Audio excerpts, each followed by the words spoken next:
contraint au taquiner leur micro, ils vont monter sur l'estrade pour y venir faire leur show. Les bouts en train sont venus ici chez vous, vous y donnez la parade et avec vous faire les fous. Sketch et chansons qu'ils font dans leur répertoire, avec plaisir, ils vous les donnent ce soir. Et si parfois ils vous ont fait sourire, vous pouvez applaudir les bouts en train.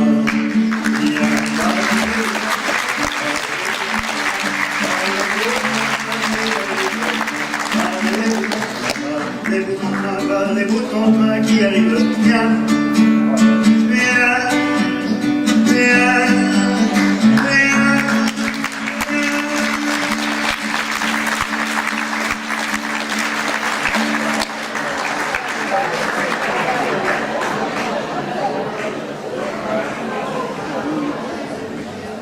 Bonsoir mes drames, bonsoir mes domaines, bonsoir mes dieux, bonsoir cher public.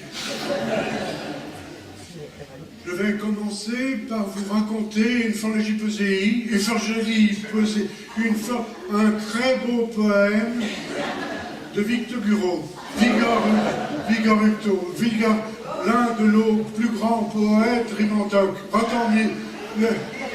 le plus célèbre auteur de l'art d'être en guerre, de naître en paix, Là, je m'empêtre. Je vous demande pardon, mais je me sens trop troublé. Trop. Mais ça m'arrive chaque fois que je sens du monde devant moi, tout au mort de moi, et même derrière. Simone m'a dit, tu viens vers 16h, 16h30, tu prendras l'apéro, tu prendras la parole. Moi je dis, tu sais, les deux me font mal. Alors on m'a dit, tu ne peux pas rester comme ça. Il faut voir un docteur, mais un bon docteur. J'en ai vu 20 spécialistes, espèce de psychologue. Où ils ont tous été d'accord, tous les 20, d'abord que c'était 100 €. Et puis ils m'ont dit tous les 20 qu'il fallait que je me domine. Ils m'ont dit tous les 20, répétez-vous 3 fois par jour que vous vaincrez. Vaincons.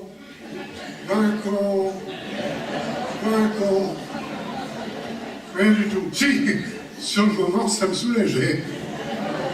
Mais si vous saviez ce que ça peut m'handicaper dans la vie. Non. Là où il faudrait que je sois brillant, beau barbeur, beau larpeur, éloquent, quoi. Quand il faut dire le mot qui touche, vous ne croiriez pas que c'est ce qui m'a fait rater mon second mariage. Et pourtant on s'entendait bien, je vous le jure, on avait les mecs, c'était bien parce qu'elle était sourde, et moi, elle était sûre de moi, et comme j'étais dur, sûr d'elle, enfin, pour moi c'était la sécurité, la sécurité et le bonheur. Et un jour, sa famille, très riche, m'invite à déjeuner chez eux, en face de Lazare, en face de la gare, en face de rue Caspier.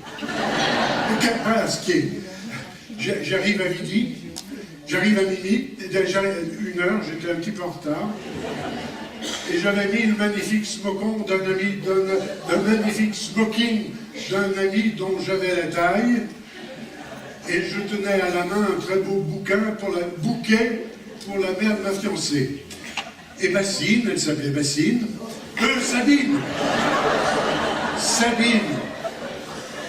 Sabine Buffard. Donc Sabine me présente à ses parents, monsieur et madame de la Tour. Oui, parce que sa mère, une fois veuve, s'était remariée avec un monsieur de la Tour, mais Sabine, elle, était née Buffard.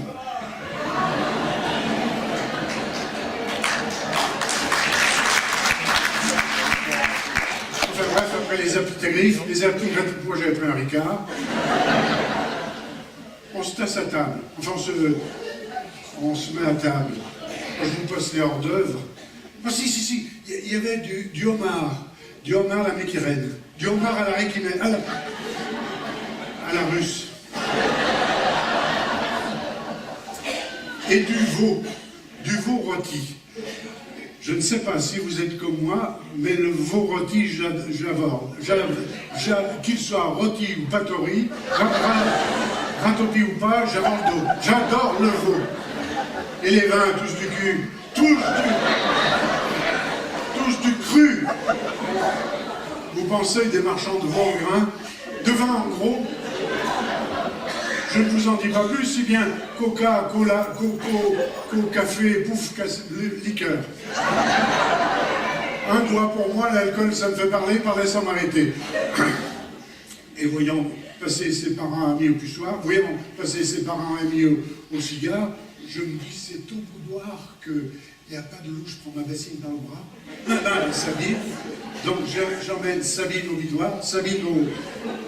Et là, au lieu d'un divan, il n'y avait qu'un fauteuil. J'hésitais, et puis finalement, je prends ma bassine sur les genoux. Ma Sabine, vous me faites tromper maintenant. Je la revois toujours avec son petit jupon en dentelle et ses bras d'une finesse. Alors, tout en laissant ma main sur ses genoux, de peur qu'elle ne tombe, dans ces cas-là, il faut savoir saisir l'occasion par les cheveux. Je glisse dans les cheveux, dans son oreille, les mots d'amour que j'avais préparés et qui font toujours plaisir. D'abord que sa mère me plaisait. Et qu'elle s'était montrée pour moi vraiment aimable. Vraiment aimable. Et puis quel bonheur d'être avec vous, seuls tous les deux dans la fesse du pion. La pièce du fond. Elle s'était relevée. Et déjà là, j'avais senti qu'elle n'était plus celle qu'elle était à l'instant d'avant. Et elle me lance d'un air bizarre. Je vous pardonnerai plus tout si vous me parlez franchement. Dites-moi ce qui vous plairait le plus ce soir de nos noces. C'est pas possible. Elle doit vouloir parler du menu. Alors, parce que j'avais remarqué qu'elle aussi aimait le veau.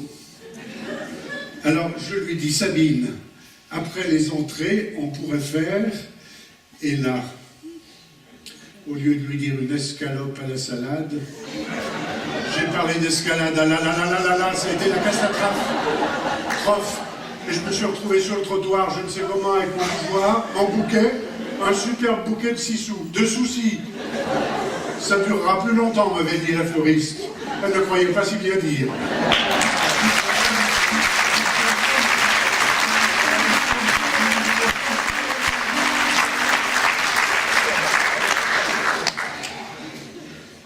Moi, mon vieux dandingue, mon dada à moi, c'est la cuisine. La cuisine, mais surtout la pâtisserie. Les gâteaux. C'est pas pour moi, j'en mange pas parce que ça fait grossir. Non, c'est pour le plaisir d'en faire ou d'en offrir. Par exemple, quand je fais des crêpes, bon, attendez, c'est une découverte que j'ai faite à la dernière fois du Frat, à la dernière fois à la foire au pain d'épices. Vous avez certainement marché sur la marchande. Remarquez la marchande, elle est juste au coin. Elle fait des gaufres. Elle aurait aussi bien pu faire des bégais hollandais, des hollandais. Non, elle fait des gaufres. Bref, je passe, elle m'engaufre. Oh, je lui dis non, merci à cause du sucre, parce que le sucre s'écroule, le sucre se moule, on est tout blanc. Surtout toi, me dit ma femme, avec ton nez à piquer les gaufrettes. Elle est gentille. Oh, me répond la marchande. Et comme elle ne pouvait pas quitter son moule à gaufres, ses gaufres, elle n'a pas voulu que je m'en aille sans emmener sa sœurette, une délicieuse recette, dont je veux profiter à mon tour. C'est la recette des Milakesni. La recette des Galesnini. C'est une spécialité polonaise. C'est ça l'inédit. C'est des crêpes à la fitancure. Des crêpes à la moi je mets du chocolat, c'est tout. Je vois pas pourquoi on irait s'embêter à mettre autre chose. Alors, si vous voulez essayer, c'est très simple. Retenez 300 g de farine, 3 œufs, 3 cuillères à bourge fondue, 3 cuillères oui, ou de l'huile. Il n'y a même pas à faire fondre c'est toujours ça de gagner. Alors, je défais ma raffine, Je défais Marilyn. Marilyn Monroe, ce qu'on peut penser. Je la déloie peau à peau dans de l'eau, peau à peau dans du lait d'ailleurs, c'est meilleur. Et je les mange. Déjà? Ah non, je mélange jusqu'à l'épaisseur de pâte à tire, de pâte assez liquide. Alors, quand la poêle est chaude, naturellement, je l'ai mise à chauffer sur le poêle, sur le gaz si vous avez l'électricité. Une petite cuillère à garde de pâte, une petite cuillère à garde, petite louche ordinaire. C'est une manie de vouloir faire les crêpes toujours 3 fois trop épaisses. Pensez, les crêpes, c'est une dentelle, c'est du Bruges. Alors, le moment venu, c'est rien du tout. D'un coup sec du poignet, vous lancez la poêle, vous lâchez les crêpes, je vous donne la technique d'un seul coup. Alors, lancez-les de la absolue, il faut de la place. D'ailleurs, quand je fais des crêpes, ma femme me laisse toute la cuisine. Non, parce qu'elle me dit, avec toi, on ne connaît pas les points de chute. Non, parce qu'une fois, je l'avais laissé tomber. La crêpe, pas ma femme. Alors, comme elle n'est pas cassée, j'ai remise bien à poil, ma femme, ma crêpe dans le plat. Alors, quand les crêpes sont faites, vous les mettez dans un moule rond, comme quand elles sont bien réussies. Ah, j'oubliais, vous pouvez laisser semer à ce moment-là quelques récots de sorinte. Quelques réseaux de... Ah oui, ou des fruits confits. Mais alors, a fait très fin. Haché très très fin. Vous voyez, c'était à la portée d'un enfant. Vous faites cuire l'enfant au four, lentement au four, et c'est tout. Alors, au moment de servir, vous pouvez ajouter un saut de puce, un peu de sauce, et c'est tout. Alors, retenez bien le nom, c'est des guilades. Vous le trouverez dans n'importe quel livre de bonne cuisine, à la lettre S. Non, c'est caca. C'est que celui-là. Vous vous empêcherez les chachines.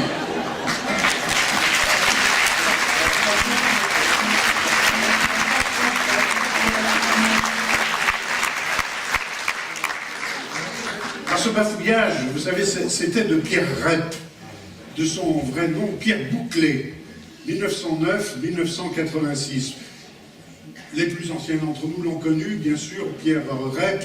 Il était acteur, comédien, alors il n'était pas un jeune premier, il avait souvent d'autres rôles, mais enfin, on l'a surtout vu chez Guy Lux, et puis chez l'éternel Drucker, où il faisait ses exercices de bafouillage, bien sûr. Alors vous savez, ce bafouillage, moi j'ai commencé à l'apprendre il y a une 60aine d'années. Voilà, j'étais en classe de seconde, j'ai commencé à apprendre ça. Donc certains le connaissent mieux que moi encore, par cœur, parce que je n'ai pas arrêté de les répéter depuis ce temps-là. Voilà. Mais Pierre Rep n'était pas simplement un bafouilleur. C'était aussi un poète. Et si vous le voulez bien, je vais vous livrer un poème qu'il a écrit et qui va bien en ces temps un peu difficiles, quoique y a-t-il des temps plus faciles. Ça s'appelle Le Rêve. Le plus beau rêve que j'ai fait, était-ce un rêve ou un souhait? Parce qu'une seconde j'y avais cru. Ça y était, je ne bafouillais plus. Mes syllabes ne se mélangeaient pas. Tous mes mots étaient à l'endroit. Il n'est donc pas de mots sans remède, m'écriai-je comme Archimède. Et au monde malade, je criais, il y a un remède. Solidarité, vaincu, vainqueur, c'est toujours vain. Ah, si le bonheur, c'était main dans la main. Mais les grands me disaient, pauvre petit, tu bafouilles. Quoi, je badouille encore? Le bonheur, répète-le sans cesse. C'est affaire de pèse. C'est affaire de fesses, ça si je bafouille. C'est affaire de pèse, pauvre andouille. Mais le ciel soudain me vengeait. Comme il continuait à phraser, c'est eux maintenant qui bafouillaient. Et au lieu de clamer, faut faire la guerre, ils disaient, faut guère la faire. Trouvant qu'ils avaient bien raison, tout le monde rentra à sa maison.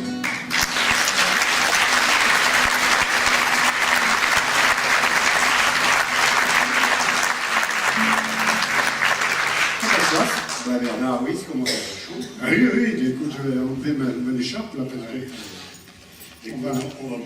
On va boire un coup, oui, oui. Oh là là. Je vois qu'est-ce qu'il faut là-bas. Oui. Allez.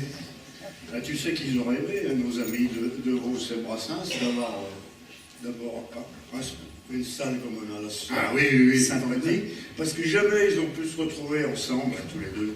Alors nous, on a la chance, hein, parce qu'on les a mis ensemble ce soir dans cette salle. Oui, oui. C'est vrai que nous, on est nés tous les deux à Saint-Genélaire, donc bon. Alors que Raymond DeVos, lui, est né le 9 novembre 1922 à Moucron, en Belgique. Et Brassens? Et ils étaient nés à 7, au bord de la mer. Ah oui, dis donc. Donc un au nord, un au sud. Ah oui, oui. Donc, et ils ont eu de la chance, ils se sont rencontrés. Oui, mais alors, tu comprends, c'était des milieux très différents. Elle est la tienne, toi. Il est bon. Ah, Un petit bout de myrtille, ouais. je dis Robin.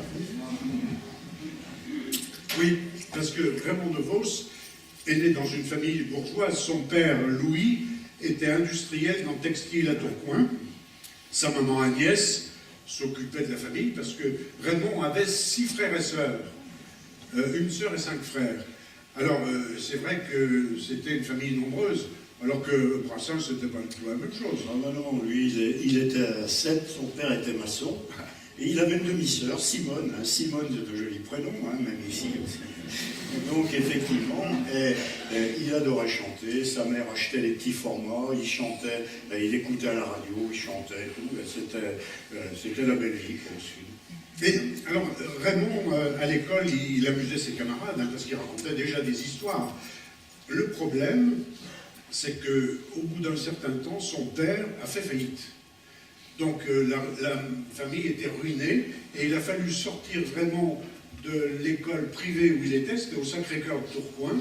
Il avait 13 ans et demi, certificat d'études, et il est allé travailler. Donc, il a fait une multitude de petits boulots. Et ils se sont retrouvés, la famille DeVos, à Paris, parce que Louis DeVos avait trouvé un travail de comptable à Paris.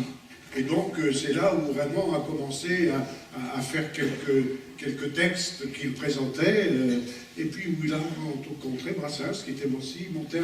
Ils se sont rencontrés chez Patachou, puis Brassens... Ah, chez Patachou. Oui, mais Brassens, il n'aimait pas tellement l'école non plus. Par contre, ce qui l'a intéressé à la poésie, c'est son prof de français, Bonafé. Et là, il a dévoré des poètes, des trucs comme ça. Et comme sa mère écoutait beaucoup de chansons, il a eu très tôt cette envie de devenir chansonnier. D'accord. Alors, chez Patachou, ce qui était rigolo, c'est que Raymond DeVos faisait la première partie, parce que Brassens était un peu plus connu, il faisait la deuxième partie. C'était les vaches maigres. Mais Brassens assistait toujours à la première partie. Et Raymond restait pour assister à la partie de Brassens. Et si une fois ou l'autre il avait un rendez-vous, qu'il ne pouvait pas rester, Brassens lui faisait remarquer, il n'était pas content. Hein. D'ailleurs, Brassens, il assistait à 2 premières, la sienne, et puis les premières de Vos. Parce que de Vos, il disait, tu sais, Georges, je vais chanter de tes chansons. Et pour voir si c'était vrai, il y allait. Et puis alors, Brassens adorait plaisanter. C'est le seul qui pouvait se permettre, quand il rencontrait Vos, il lui tapait sur le ventre et il disait, nom de chien, quand je pense que tout ça va pourrir un jour. Allez, chill. Alors, on en aurait bien fait, mais il n'y en a plus. Ils sont trop nombreux. C'est vrai, oui, il n'aurait pas grand-chose. Non. Et alors, ce qui est amusant, c'est que vous avez tous connu DeVos, c'était un artiste complet, à la fois il jonglait avec les mots, il jonglait avec des balles, il chantait du Brassens, bien sûr, mais il jouait aussi de la musique. L'ocarina, il a même joué de la scie musicale. Ah oui, la scie musicale, oui. Mais ça me fait penser aussi de la scie musicale. Brassens, il avait une chanson, c'est sur le bricoleur. Mon Dieu, quel bonheur d'avoir un mari qui picole, non, qui bricole, allez, chine, à la rue.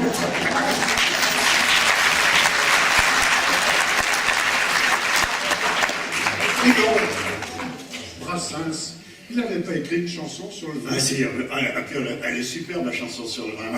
Vas-y. Mais d'ailleurs, dans la salle, il y en a qui la connaissent. Ah bon? Ouais. Alors, j'adore aussi, parce que la rythmique de la chanson, à la fin de la chanson, des couplets, t'as les pompes à bascule du Goethe. Tu commences, toi, à avoir la bascule, non? Oh non, c'est du 9-5, ça.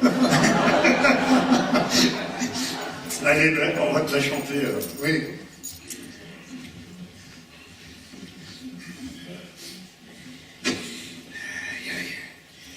Allez, à la vôtre.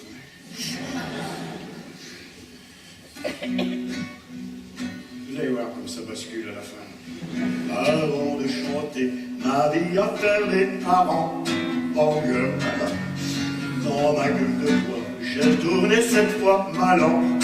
Mon gueule, je suis issu de gens qui n'étaient pas du genre sang. Oh, on montre que Jules a été au judo. Oh, mes parents ont dû tomber au pied d'une souche. Et on s'en joue comme ces gens plus ou moins louches. En guise de sang, aux noblesses sans pareil. Et pour mon cœur, la chaude liqueur de la paix. Entre ça, j'ai condamné ça à moi. On se garde la vie en cas de soif une fois. Une fois de mes enfants de mon bonheur. Au ventre repère rempli du bon lait de l'automne. Jadis aux enfers, comme il a souffert en tas. On le refusa d'arroser ses habitats. Mais qu'à soifé nos triste, il faut bien dire que l'être de pain c'est encore 20 fois pire. Et là s'il ne pleut jamais le beau bleu qui t'ache, que le vol du vin j'irai faire enfin les pas. Que vienne le temps du vin coulant dans la Seine. Les gens par milliers pourront y noyer leur peine.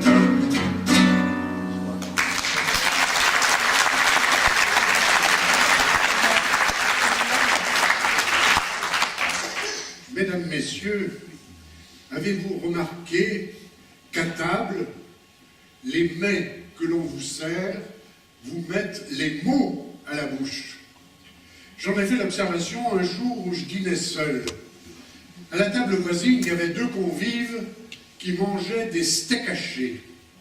Tout en mangeant, ils alimentaient la conversation. Lorsque l'un mangeait, l'autre parlait, et inversement. Et puis, les mots appelant les mets appelant les mots, ils se sont mis à parler et à manger en même temps. « Mon steak est trop haché, disait l'un. « Le mien est pas assez acier, mon goût, disait l'autre. Et les mots qui sortaient se heurtaient aux mains qui voulaient entrer. Ils se télescopaient. Au début, ils mâchaient leurs mots, ils articulaient leurs mets. Puis très vite, la conversation a tourné au vinaigre. À la fin, après avoir ravalé leurs mots et bu leurs propres paroles, il ne restait plus que des éclats de voix digestives et des mots d'estomac. Ils se mirent à ventriloquer. C'est à celui qui aura le dernier rot. Et puis l'un d'eux s'est penché vers moi et m'a dit « Monsieur, on n'écrit pas la bouche pleine. » Depuis, je n'arrête pas de ruminer mes textes. Oh, je sais, vous pensez, il a écrit un sketch alimentaire, un sketch haché. Et alors, il faut bien que tout le monde mange.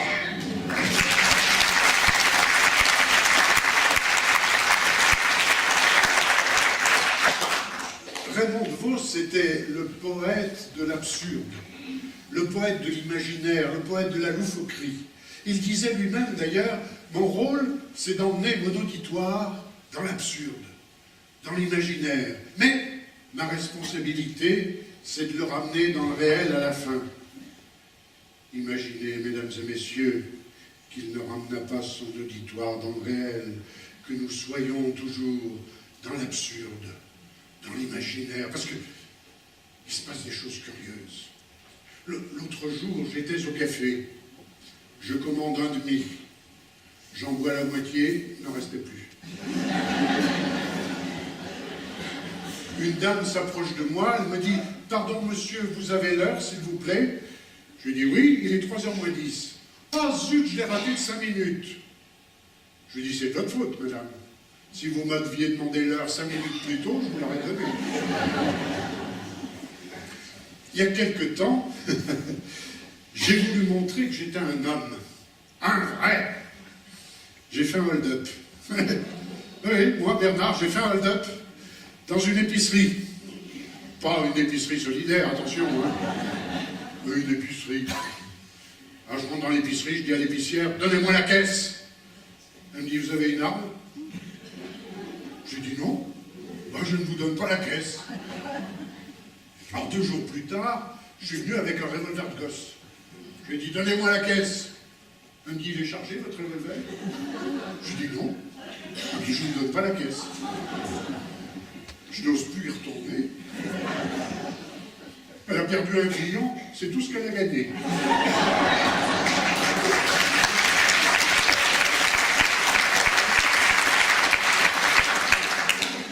Il y a quelque temps, j'étais dans un salon. En face de moi, il y avait une dame, magnifique, avec des gants noirs. Tout à coup, elle a commencé à retirer ses gants, doucement. Alors je lui ai dit, madame, pas si vite. Elle me dit, ce ne sont que mes gants. J'ai dit, oui, mais vous n'avez rien dessous. Elle dit, mais ce sont mes mains. J'ai dit, oui, mais elles sont nues. Elle dit, mais le reste aussi. Je n'avais pas remarqué.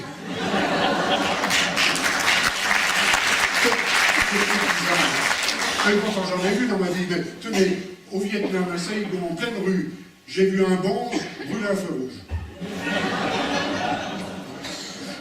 Pourtant, parfois on dit que j'extravague, que je délire, alors qu'il n'y a pas plus raisonnable que moi, il n'y a pas d'esprit plus cartésien que le mien. Je ne fais que rapporter des faits que j'observe. Alors vous me direz, il y a observer et observer. Tout dépend du sens que l'on donne au mot observer. Par exemple, quand on demande aux gens d'observer le silence, au lieu de l'observer comme on observerait une éclipse de lune, par exemple, quand silence se fait, les gens l'écoutent, tête baissée en plus. Quand il y a du silence, les gens le redoutent, ils le meublent. Quelqu'un dit, tiens, un ange passe. Mais l'ange, il ne l'a pas vu passer. S'il avait eu le courage, comme moi, de regarder le silence en face, l'ange, il l'aurait vu passer. Parce que moi, mesdames et messieurs, quand un ange passe, je le vois. Je suis le seul, mais je le vois. Alors, évidemment, je ne vais pas dire que je vois passer un ange, parce qu'aussitôt, ça laisserait semer un doute. Mais le doute, je le vois planer. Mais je ne vais pas dire que je vois planer un doute, parce qu'il y aurait aussitôt des questions insidieuses. Votre doute, comment plane-t-il? Comme ça? Comment pouvez-vous identifier un doute avec certitude? Mais à son ombre, l'ombre d'un doute, c'est connu. Donc si le doute a une ombre, c'est que le doute existe. Et on peut compter le nombre de doutes au nombre d'ombres. S'il y a 100 ombres, il y a 100 doutes. J'essaie de vous convaincre. Je vous donnerai bien ma parole, mais vous allez la mettre en doute. Et le doute, je vais le voir planer. Le silence va se faire. Quelqu'un va dire, tiens, un ange passe, il faudra pas recommencer. À propos d'ange, on me pose parfois des questions insidieuses. Votre ange, de quel sexe est-il? Alors je laisse planer un doute parce que je n'en sais rien. D'où vient-il? Il vient de là-haut. Et où va-t-il? L'ange est attiré par les lumières des projecteurs. Il s'y précipite. Et là, ébloui par la clarté, il se brûle les ailes et il choit. Et un ange cachu est déchu. Alors, mesdames et messieurs, à la mémoire de tous les anges qui sont tombés dans cette salle du théâtre du parc d'Andrézieux, nous allons observer une minute de silence. Vous voyez le doute planer? Oui. À propos de minutes de silence, le 11 novembre dernier, j'étais sous l'Arc de Triomphe. Le président de la République était en train de rallumer la flamme du tombeau. Toute l'armée française était sur pied de guerre, au repos. Tout à coup, à côté de moi, je vois un soldat qui ne m'était pas inconnu. Alors, profitant de la minute de silence, je lui dis, parce que pendant une minute de silence, on peut en dire des choses, je lui dis, votre visage ne m'est pas inconnu. Il me dit, ça m'étonnerait, ici personne ne me connaît. Même moi, je ne me connais pas. Je lui dis, vous faites bien partie d'un bataillon. Il me dit, oui, mais j'y suis inconnu. Quoi, vous êtes inconnu au bataillon? Vous avez bien un nom? Oui, on m'appelle Hep. Hep? Mais c'est pas un nom, Hep. Mais non, c'est un diminutif. Mon vrai nom, c'est Hep, toi là-bas, oui, toi. La minute de silence se termine, je relève la tête, il avait disparu. Alors, je cherche un peu, et puis je l'aperçois là-bas un petit peu plus loin, alors je lui crie, « Hep, toi là-bas, oui, toi !» Le président de la République se retourne et dit, « Moi ?» Je dis, « Non, pas toi. »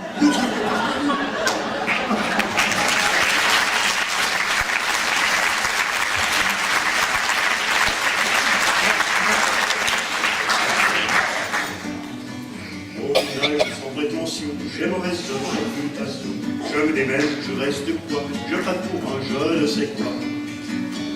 Je ne fais pourtant de Torah personne, en suivant des chemins qui ne mènent pas à Rome.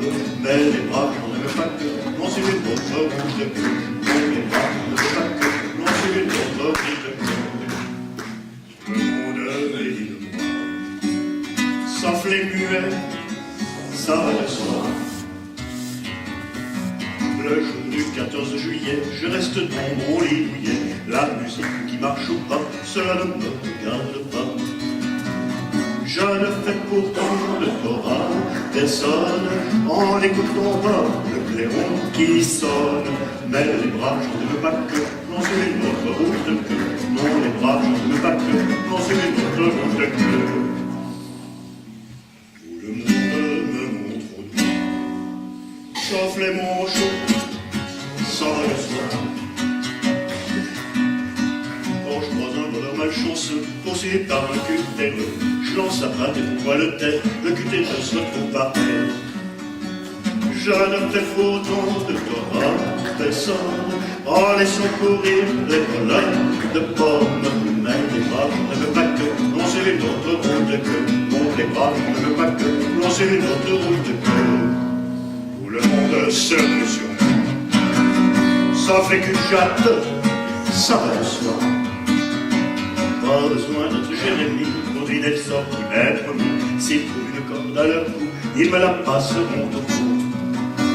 Je ne fais pourtant de Torah personne, en suivant les chemins qui mènent pas à Rome. Mais les bras, je ne veux pas que, on suit une autre route que. Non, les bras, je ne veux pas que, on suit une autre route que.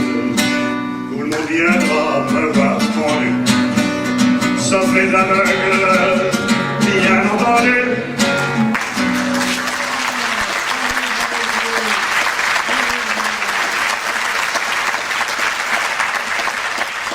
Bernard, Oui, veux-tu passer ce bout de bois? lequel des deux bouts? Quel des deux bouts? Moi je vois qu'un bout de bois. Ah mais tu t'exprimes mal. Parce qu'un bout, ça a deux bouts. Donc il faut dire les deux bouts d'un bois. Deux bouts d'un bois, les deux bouts d'un bois. On ne sait pas si tu parles de bout de boudin ou de bout de bois. Ah non, non, non, François. Si c'était du boudin, on dirait les deux bouts d'un boudin. Là, c'est du bois, on dit les deux bouts d'un bois. Allez, ben, passe-moi ce bout de bois. Allez, lâche le bout. Ah, tu vois qu'il y a deux bouts. Tiens, comme ça, on aura chacun un bout. Ah non, on aura chacun deux bouts. Parce qu'un bout, ça a deux bouts. C'est irréversible, ça. Un bout, ça a deux bouts. Et il ne comprend pas. C'est terrible. Un bout, ça a deux bouts. François, je vais te prendre un exemple. Tu prends un bout de truc. Tu coupes le bout de truc en deux, tu as toujours deux bouts à chaque bout de truc. Regardez, ils ont tous compris. Attends, toi, tu préfères le machin. Hein? Bon, tu prends un bout de machin. tu coupes le machin en deux, tu as toujours deux bouts à chaque bout de machin. C'est tout comme ça. Et vous avez tous compris. Ah oui. Lolo, tu peux éclairer un petit peu la salle. Écoute, François, va voir va dans la salle. Va dans la salle. Il va peut-être comprendre avec vous. Vous allez lui expliquer. Alors, ça va un peu mieux. Allez, avance un peu. Oui, oui, très bien. Voilà. Là, tiens, il y a un monsieur, tu peux lui demander s'il a bien compris. Ça y est, ça va mieux?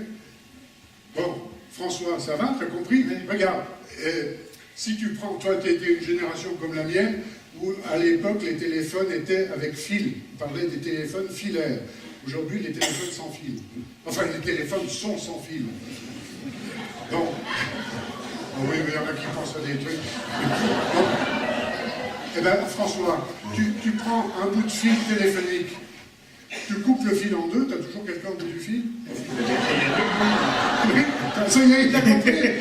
Grâce à vous, il a compris. Eh, Bernard, Oui. si tu prends le train ce soir pour rentrer, Oui. ça prend un bout dans le train.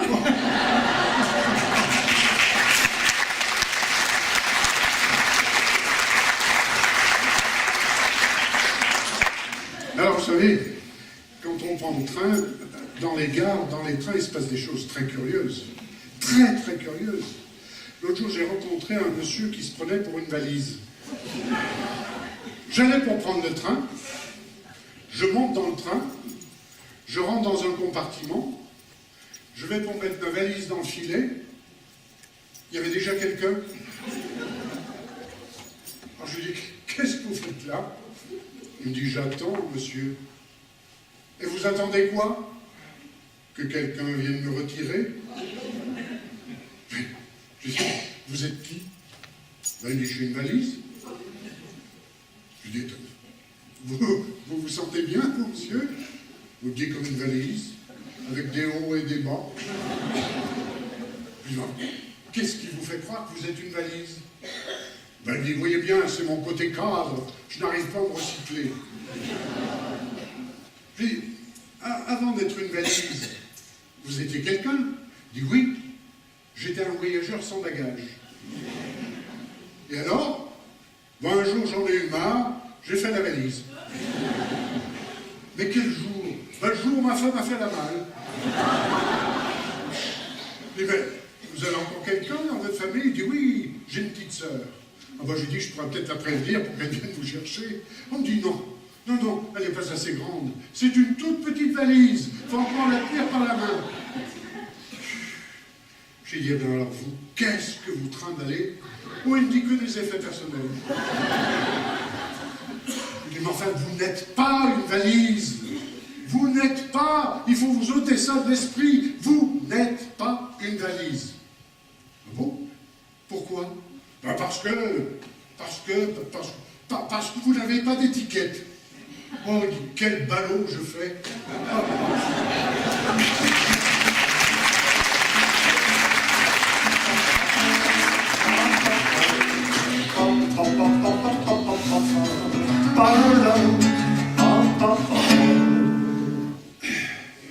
J'avais dit, pendant les vacances, je ne veux rien faire.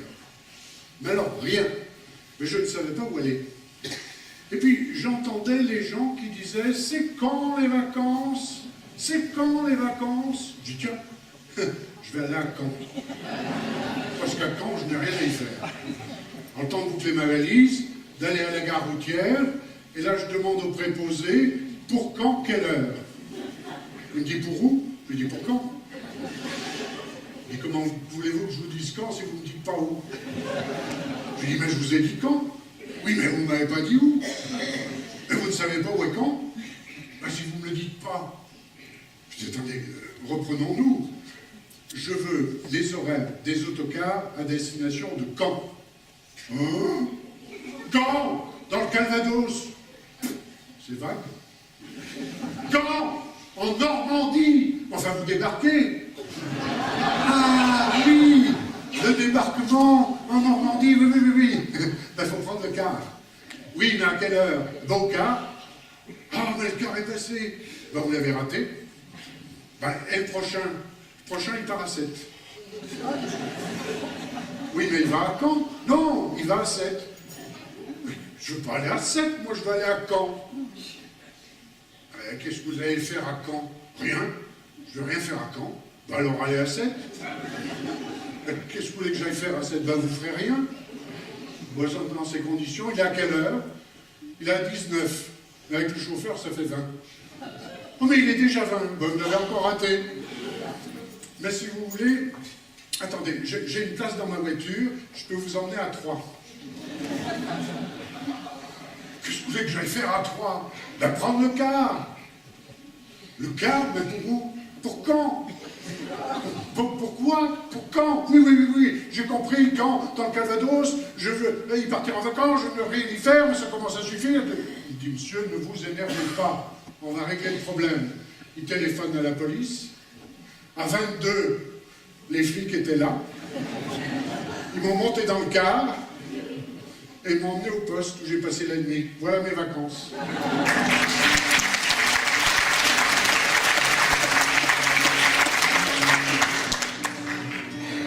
Au bord de la mer, à 2 pas des flots bleus, creusez si c'est possible un petit trou moelleux, une bonne petite niche. Auprès de mes amis d'enfance, les dauphins, le long de cette grève où le sable est si fin, sur la plage de la Corniche.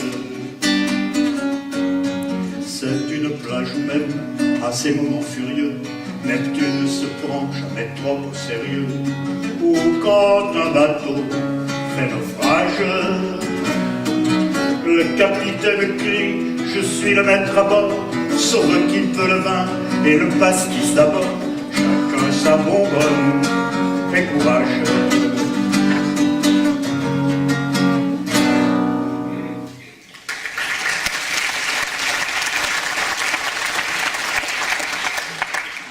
J'avais 3 jours devant moi. Je dis, tiens, je vais aller voir la mer. Je fais ma valise, je prends le train, j'arrive là-bas, je vois le portier de l'hôtel, je lui dis, où est la mer? Il me dit, elle est démontée. Et vous la remontez quand? C'est une question de temps. Oui, mais moi je suis là pour 3 jours. Oh, 3 jours. L'eau a le temps de couler sous le pont. Le pont? Bon, ben je reviendrai demain. Alors le lendemain, je demande à voir le pont. Il me dit, le pont? Quel pont? Ben je lui dis, le pont, quoi. Il me dit, il n'y a pas de pont. Comment il n'y a pas de pont? Autrefois, il y avait un pont. Mais on l'a démonté. Oh ben décidément, vous démontez tout ici. Ah ben il dit, c'est la guerre. Mais vous le remontez quand? Ben tous les 20 ans. Ah oui, mais moi je suis là que pour 3 jours. Oh, en 3 jours, avec un peu de chance, on ne sait pas. Bon, ben je reviendrai demain. Alors le lendemain, je dis, il faut absolument que je voie la mer avant de partir. Alors je vais voir le portier de l'hôtel, je dis, je veux voir la mer. Il me dit, c'est pas possible. Je dis, pourquoi? Il me dit, parce que c'est la fête. La fête? Oui, alors on fait le pont. Je dis, mais si vous faites le pont, je pourrais voir la mer. Il me dit, non, c'est pas possible à cause du feu d'artifice. Mais j'irai voir le feu d'artifice de la mer. Il me dit, vous le verrez beaucoup mieux de votre chambre. Mais je lui dis, ma chambre, elle donne pas sur la mer. Mais il me dit, le feu d'artifice non plus. Mais je lui dis, je m'en fous de feu d'artifice. Moi, je veux voir la mer. Mais il me dit, c'est pas possible. Pourquoi? À cause des gradins. Ils ont monté des gradins sur la plage pour voir le feu d'artifice. Je lui dis, non, moi, c'est pas possible. Moi, je viens d'Andrézieux. Je prends le train. Je veux voir la mer. Et il y a des gradins. Il me dit, pleure pas, tu la reverras ta mère. Et les gradins, vous les démontez quand? Ben, il dit, quand la mer sera remontée. Et vous la remontez quand? Quand vous serez parti.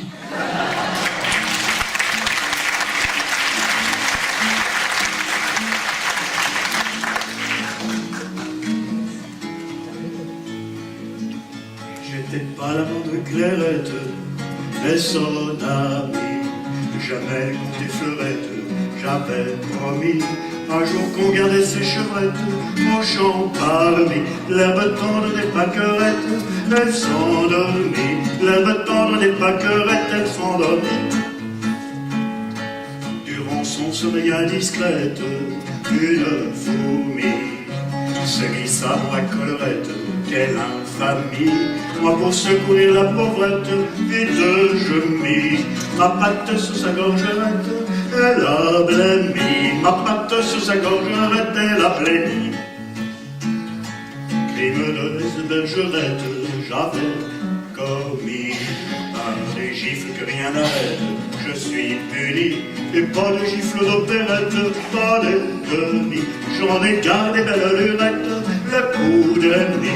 J'en ai gardé belle lurette, le coup d'ennemi. Quand je tombe qu'on me maltraite, d'accord, ami, mais quand j'ai les faits, je regrette, c'est pas permis. Voilà qu'à partir je m'apprête, sans bonhomie. C'est alors que la guillerette prend l'air soumis. C'est alors que la guillerette prend l'air soumis. Elle dit tomber sur les mirettes, c'est moi qui ai mis au-dedans de ma collerette cette fourmi. Les clés de ses beautés secrètes, elle m'a remis. Le ciel me tombe sur la tête si l'on dormit. Le ciel me tombe sur la tête si l'on dormit. Je suis plus l'amant de Clairette, mais son a promis. Je ne lui comptais pas fleurette, je m'y suis mis. Le jour mon jour notre amourette sera fermie. Dieu protège les bergerettes, elle est fourmi. Dieu protège les bergerettes, elle est fourmi. Da da da pa da pa pa pa da da da. Alors, ça, il est vrai que la fourmi, c'est encore une chanson un petit peu coquine de Brassens, mais c'est une chanson qui a été mise en musique par Jean Berthollat en compilant des textes et des musiques de Brassens. Donc ça ressemble un peu à Margot, c'est toujours des thèmes récurrents qu'on retrouve chez Brassens. Alors, une autre chanson de Brassens, sur un poème de Paul Fort, c'est La Marine. C'est une belle valse aussi. On les trouve en raccourci dans nos petites âmes un jour. Toutes les joies, tous les soucis, les amours qui nous toujours. C'est la zone, la marine et de toutes nos petites chéries. On accoste vite avec pour nous baiser le corps avec. Et les joies et les bouderies, les fâcheries, les bons retours. Y a tout ça, on raccourcit des grands amours en petits. On a ri, on s'est baisé sur les nanouilles, les nénés, dont les cheveux à plein des coups, fondus comme des œufs tout chauds. Tout ce qu'on fait en un seul jour, et comme on allonge le temps, plus 3 fois dans un seul jour, quand on part en montant. Y a dans la chambre une odeur d'amour tendre et de goudron. Ça vous met la joie au cœur, la peine aussi, et c'est bon. On n'est pas là pour causer, mais on pense même en amour. On pense que demain il fera jour et que c'est une calamité. C'est la solde de la marine et de toutes nos petites chéries. On accoste mais on devine que ça sera pas le paradis. On aura pour se dépêcher vers mon Dieu la pluie autant. Elle pourrait tous nos péchés, ça sera pas ça pourtant. Toutes les joies, tous les soucis, des amours qui durent toujours, on les trouve en raccourci dans nos petites âmes un jour.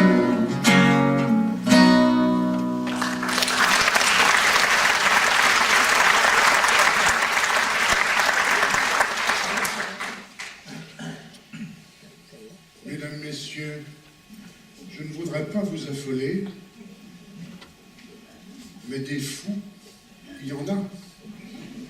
Dans la rue, on en côtoie. Tenez, l'autre jour, j'ai croisé un monsieur qui tenait sa voiture en bandoulière. Il s'approche de moi, il me dit « Vous ne savez pas comment je pourrais l'enlever, cette ceinture ?» Je lui ai dit, mais quand vous l'avez mise, votre ceinture, est-ce que vous avez entendu un petit clic? Il dit, oui, dans ma tête. Ce type-là était fou allié. Alors j'étais prêt à le ceinturer, mais quand j'ai vu que sa ceinture était noire, je l'ai bouclé. Et vous savez, moi aussi, il m'arrive des choses bizarres. Des choses que je ne peux pas expliquer. Comment expliquez-vous ça? Tenez, l'autre jour, je rentrais de voyage. Je mets ma voiture dans le garage qui est juste en face de ma maison. Je sors ma valise et, distrait, je garde la clé de ma voiture à la main. Et j'ouvre la porte de ma maison avec la clé de ma voiture. J'avais fait 30 km. Et la route n'était pas glissante. Donc j'ai dit, si, en ouvrant la porte de ma maison avec la clé de ma voiture, je fais 30 km dans le sens de l'allée, en refermant la porte avec cette même clé, je vais faire 30 km dans le sens du retour. Et tac, tac, donne 2 tours. Ma maison qui fait 60 km. C'est-à-dire que je me trouvais à 30 km de ma voiture, mais dans l'autre sens. Alors je dis, si je donne un tour de clé, maintenant, je vais pouvoir retourner à ma position initiale. Clac, clac, ma maison qui cale. Une maison qui avait fait combien? 90 km sans problème, comme sur des roulettes, elle cale. Alors obligé de faire 30 km à pied pour rejoindre ma voiture. Et je m'aperçois là-bas que j'avais oublié la clé de ma voiture sur la porte de ma maison. Alors j'essaie d'ouvrir ma voiture avec la clé de ma valise. Ma voiture qui se fait la malle. Alors je la rattrape par la poignée et je la ramène en la tenant par la poignée comme une valise. J'avais peur de rencontrer le type qui avait sa voiture dans Mardouillère et il m'aurait pris pour un imbécile. Alors maintenant, il ne me reste plus qu'à emmener ma maison chez le garagiste pour la faire réparer. Je vais arrêter de vous raconter des trucs comme ça. Je vais arrêter parce que les gens ne me croient plus. C'est tellement gros. C'est gros comme une maison. Mais, vous savez, les gens sont gentils. Ils me disent, monsieur, si vous nous apportez une preuve de ce que vous dites, on vous croira. Mais une preuve, j'en ai une. L'autre jour, mon voisin me dit, j'ai vu ma maison croiser la vôtre sur la route. C'était tellement énorme que je ne l'ai pas cru.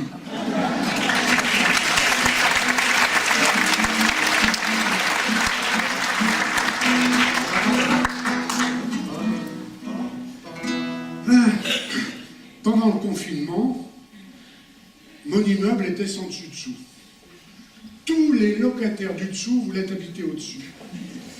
Tout ça parce que le locataire du dessus est allé raconter par en dessous que l'air qu'on respirait au-dessus était bien meilleur que celui qu'on respire à l'étage du dessus.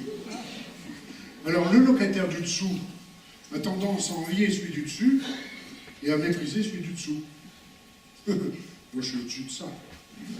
Quoique, si je méprise le locataire du dessous, c'est qu'il convoite l'appartement qui est au-dessus. Le mien.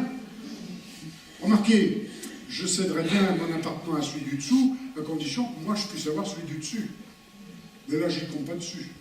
D'abord parce que j'ai pas de sous, et puis au-dessus de celui du dessus, il n'y a plus d'appartement. Donc si celui du dessous monte au-dessus, celui du dessus sera obligé de descendre en dessous. Et je sais que celui du dessus ne me parle pas du tout. D'autant que la femme de celui du dessous est tombée amoureuse de celui du dessus. Alors celui du dessus, il n'y a pas parce que le mari de la femme d'en dessous monte au-dessus. Et un jour, n'est-on pas allé raconter à celui du dessous qu'on avait vu sa femme bras dessous avec celui du dessus. Et quand elle est allée chez lui, et qu'elle a enlevé ses dessous, et lui ses dessus, tout ça parce qu'il faisait trop chaud par en dessous. Moi je l'ai su, parce qu'en dessous on entend tout ce qui se dit au-dessus. Celui du dessous l'a su. Il est monté leur tomber dessus. Comme ils étaient tous les deux sous, ils se sont tapés dessus. Finalement, c'est celui du dessous qui a eu le dessus. Vous l'avez su?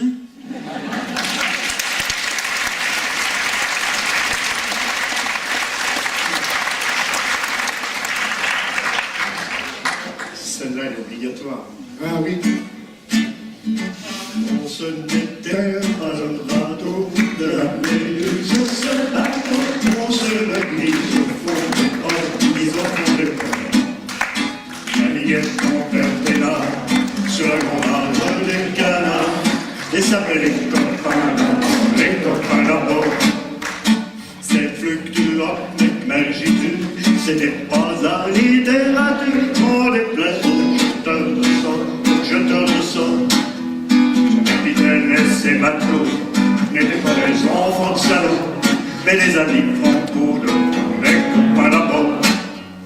C'était pas des amis de luxe, des petits castors et pollux, des gens de Sodome et Gomorrhe, Sodome et Gomorrhe.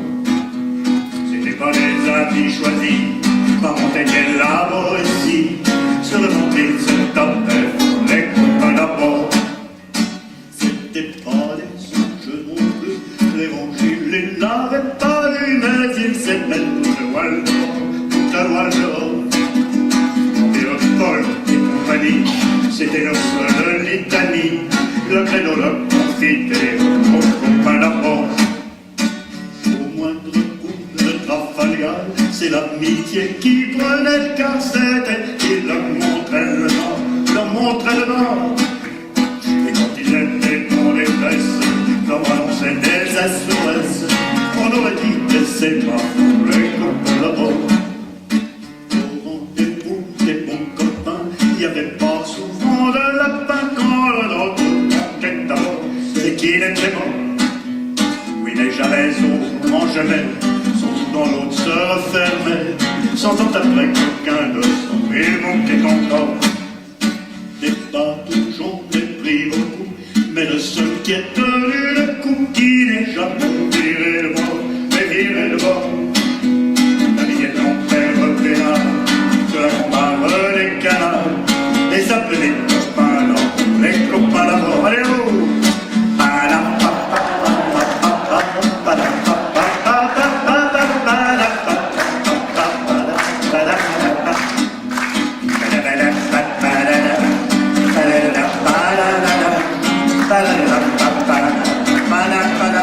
en fait!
Il y a une chose dont on n'a pas parlé ce soir, c'est la lampe de bois.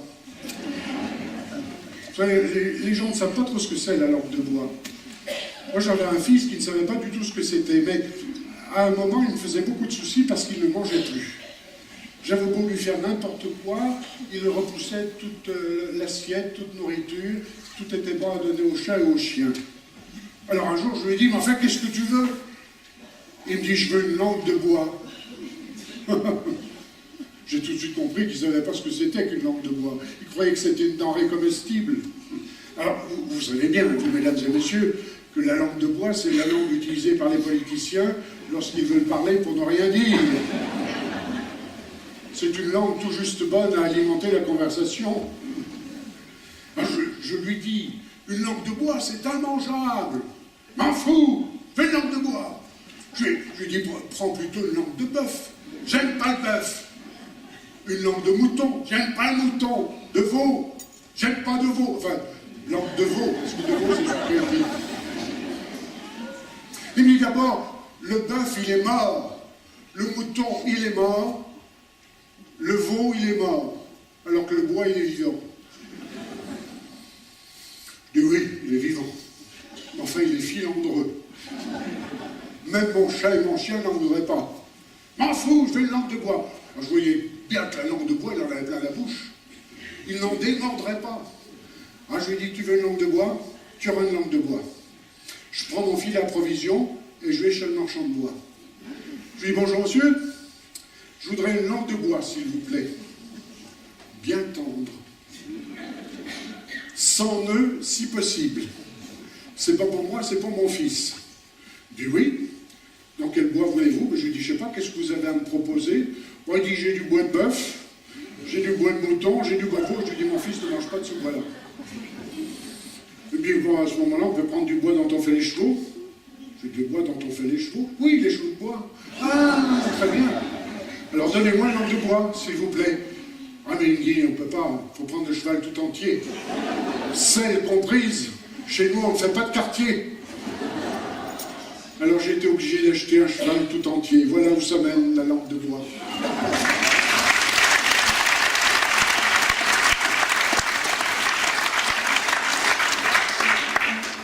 C'est à travers de larges grilles que les femelles montent. Ceci qui monte raton, avec un couleur cellomère, leur nez même en précis, que heureusement ma mère a défendu de mes ici, alors je compte sur vous, Garogorille.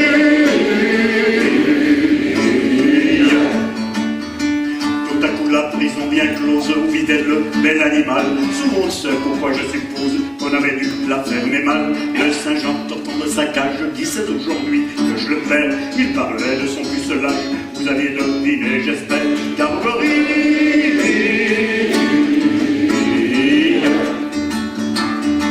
Patron de la ménagerie, criait éperdu, nom de nom, c'est à son nom, car le gorille n'a jamais connu de guenon. Dès que la féminine engeance su que le singe était puceau, au lieu de profiter de la chance, elle fit feuler le fuseau. Garogorille, c'est la même qui naguère le couvait d'un œil décidé, fuir courant qu'elle n'avait guère de la suite dont les idées.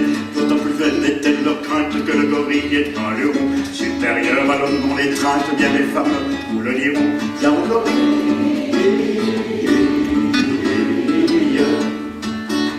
tout le monde se précipite hors d'atteinte du Saint-Jean, oui, sauf une vieille décrépite et un jeune juge en bois brut. Voyant que toutes se dérobent, le quadruman accéléra son bandinement vers les robes de la vieille élue magistrat. Garogorille, ils sont fatigués, hein. Assoupirait la centenaire qu'on put encore me désirer. Ce serait extraordinaire et pour tout dire inespéré. Le juge pensait impassible qu'on me prenne pour une guenon. C'est complètement impossible, là c'est de lui, on voit que non.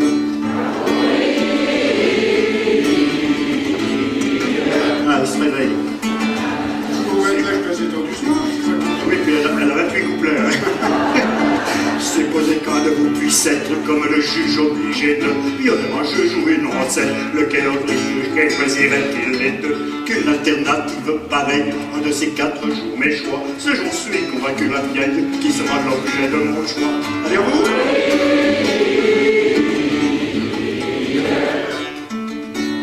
Mais pas mal si le gorille, au jeu de l'amour s'en prie. On sait qu'on ne mange il brille, ni par le goût, ni par l'esprit. Lors d'opter pour la vieille, comme aurait fait n'importe qui, il saisit le juge à l'oreille et l'entraînera dans un maquis.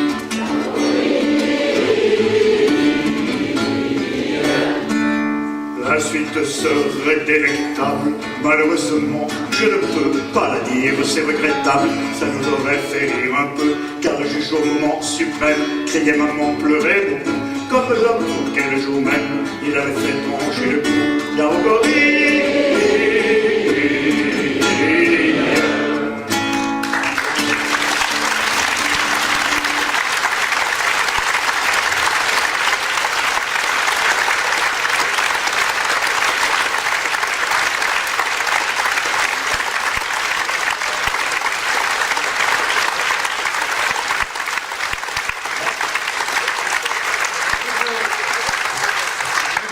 vous applaudissiez nos 2 techniciens, que pour nous ça a été un royal.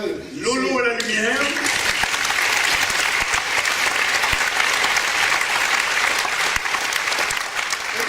Au son. Voilà. a été un vrai plaisir pour nous, parce que c'est la première fois qu'on le donne dans un vrai théâtre avec des vrais techniciens, et ça, c'est merci à eux.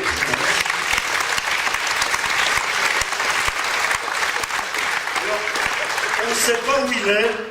On pourrait allumer la salle, s'il vous plaît. On ne sait pas où il est, mais ce soir, dans cette salle, il y a le 1000e spectateur de notre spectacle. Donc, on vous applaudit.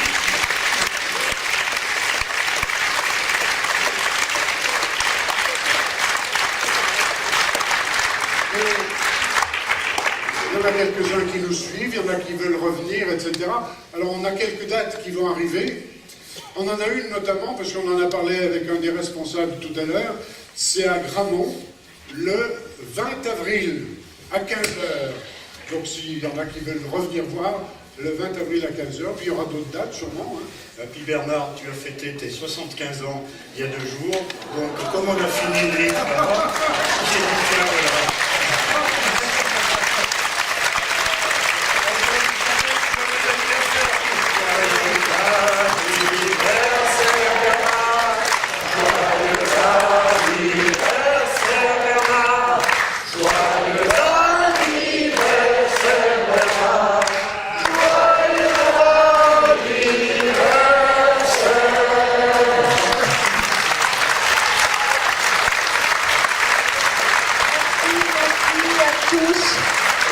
Bernard, tu as dit un vrai théâtre, mais aussi un vrai public. Un vrai public. On peut vous applaudir. Et Bernard qui n'a pas des trous de mémoire ni un fil sur la langue. Hein. Super.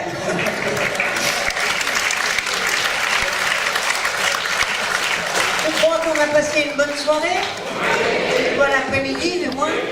Oui, on a oublié tous nos soucis et on a bien rigolé. Alors, on se retrouve dans un an, à la même heure, au même endroit. Et en attendant, il nous reste beaucoup de gâteaux. Alors, on s'améliore. On a prévu des assiettes et des plastiques pour vous les permettre que vous les mangiez demain, dimanche. Car il n'y a pas un dimanche sans gâteau.